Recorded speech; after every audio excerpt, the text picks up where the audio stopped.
Assalamualaikum warahmatullahi wabarakatuh. Perkenalkan kami dari kelompok 8 yang akan mempresentasikan tentang isu-isu pemasaran dalam implementasi strategi.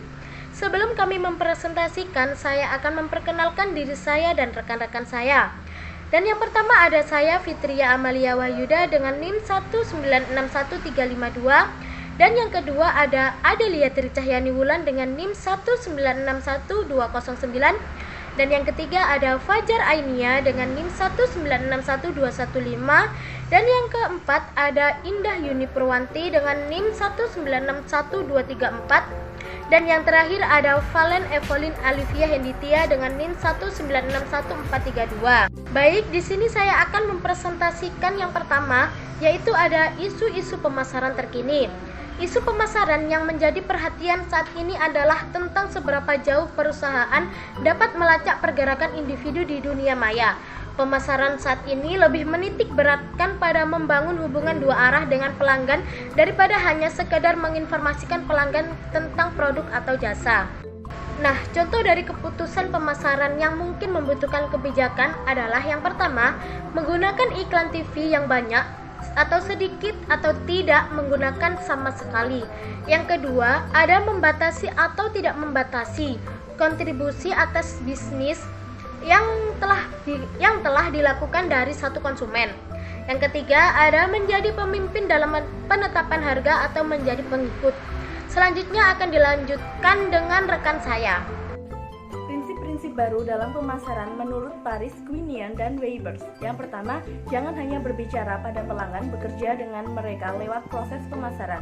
Yang kedua, berikan pelanggan sebuah alasan untuk berpartisipasi. Yang ketiga, dengarkan dan bergabunglah di luar website perusahaan Anda.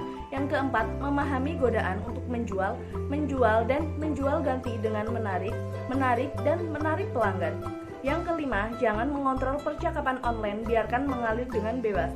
Yang keenam, carilah ahli teknologi marketing, seseorang yang mempunyai 3 kemampuan yang luar biasa, yaitu marketing, teknologi, dan interaksi sosial. Yang ketujuh, manfaatkan pula pesan singkat dan chatting.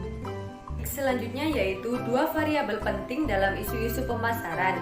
Yang pertama ada segmentasi pasar. Jadi segmentasi pasar adalah cara bagaimana kita memandang pasar secara kreatif.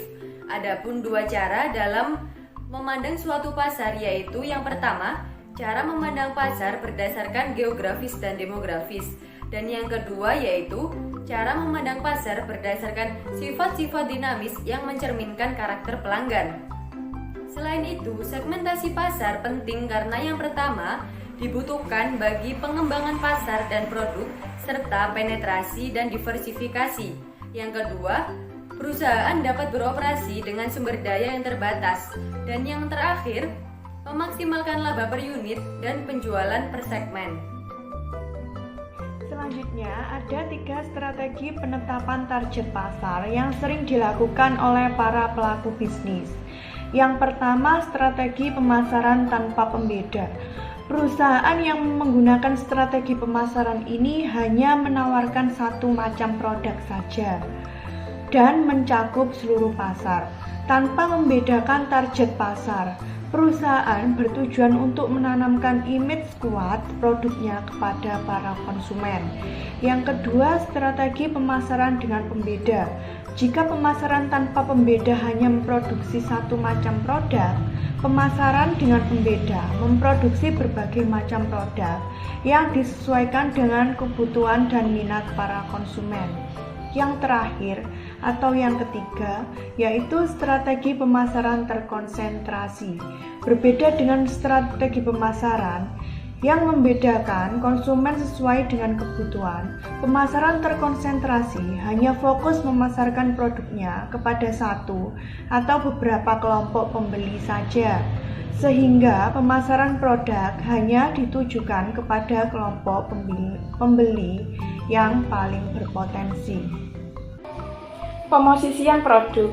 Dalam ilmu marketing, positioning atau posisi pasar adalah suatu cara bagaimana marketer mencoba menciptakan image atau identitas dari suatu produk, brand, atau perusahaan di benak konsumen. Dalam melakukan positioning memperhatikan 3 konsep berikut ini. Yang pertama, positioning berdasarkan fungsi, yaitu untuk memecahkan masalah dan memberikan benefit bagi konsumen. Yang kedua, positioning dalam hal-hal yang bersifat simbiolis, yaitu untuk meningkatkan image konsumen dan memuaskan ego konsumen.